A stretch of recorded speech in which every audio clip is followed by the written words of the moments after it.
పంచభూతాల్లో ముఖ్యమైనది గంగామాత అని ప్రతి మనిషికి నీరు అనేది చాలా అవసరమని భద్రాచలంలోని శ్రీ సీతారామచంద్ర స్వామి కొలువై ఉన్న ప్రదేశంలోని గోదావరి కరకట్టల పక్కన సాంప్రదాయం ఉట్టిపడేలా గోదావరి హారతి నిర్వహించడం వలన గోదావరి నది ప్రాముఖ్యత ప్రజల్లో అవగాహన పెంపొందించి నది సంరక్షణలో ప్రజలు భాగస్వామ్యాన్ని చేసి భక్తిభావం పెంపొందించడానికి కృషి చేస్తున్నట్లు భద్రాద్రి కొత్తగూడెం జిల్లా కలెక్టర్ జితేష్ వి పాటిల్ అన్నారు.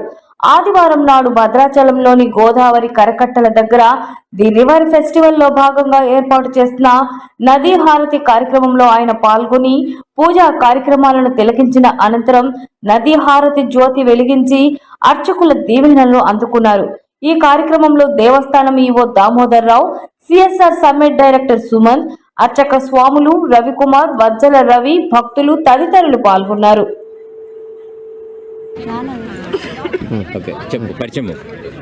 నా పేరు మాతృక. నేను పొంగల్ హాలిడేస్కి మైసూర్ నుంచి వచ్చాను. నేను ఇక్కడే ఉంటాను కానీ హాలిడేస్కి వచ్చాను ఇక్కడికి. సో ఇది ఫస్ట్ టైం నేను గోదావరి హారతి చూడడం చాలా బాగుంది. అంటే ఇలాంటివి మంచి థింగ్స్ లైక్ గాడ్కి ఏదైనా దగ్గర చేయడానికి గోదావరి రివర్ తీసుకురావడం, లైక్ గోదావరి రివర్కి పూజ చేయడం అలాంటివి మంచి ఇంటెన్షన్స్. అండ్ పీపుల్ ఎక్కువ మంది చాలా మంది వస్తారు ఇలాంటి చూడడానికి. So it's very good initiative. Thanks. మన జిల్లా కలెక్టర్ జితేష్ వి పాటిల్ గారి చొరవతో ఇది 3వ వారం.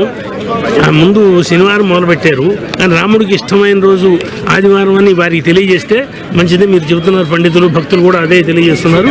ప్రతి ఆదివారం చేయండి అని వారు ఆదేశించడంతో భక్తులంతా కూడా కలిసి వస్తున్నారు. లోకల్ వాళ్ళు కూడా వస్తున్నారు రాను. వారి కలెక్టర్ గారి చొరవతో ఇది పుష్కరాల కల్లా ప్రతినిత్యం జరిగే విధంగా ప్రయత్నాలు జరగాలని ఆ రామచంద్ర స్వామి వారిని అలాగనే గోదావరి మాతని ప్రార్థిస్తున్నాం. భక్తులంతా కూడా గోదావరి పంచభూతాల్లో నీరు ప్రధానమైంది. ఇవాళ నీరు అత్యవసరమైంది.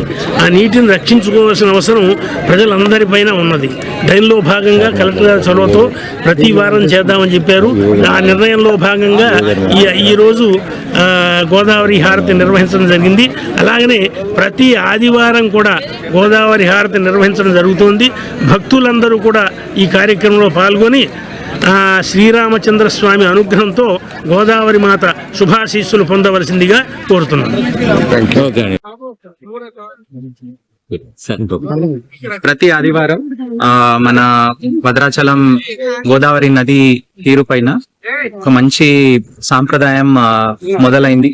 ఇది మన భద్రాచలం గోదావరి ఘాట్ లో ఉన్న మన పంతులు, అర్చకులు, వారి సంఘం మరియు మన భద్రాచలం దేవాలయం మన టీం అందరూ, ఎండోమెంట్ డిపార్ట్మెంట్ టీం, గ్రామ పంచాయత్ సహాయంతో ప్రజలందరి అభిప్రాయంతో ప్రతి ఆదివారం చేయాలని చొరవ మన అందరూ ఇక్కడ గ్రామస్తులు చాలా నాకు గర్వంగా ఉంది.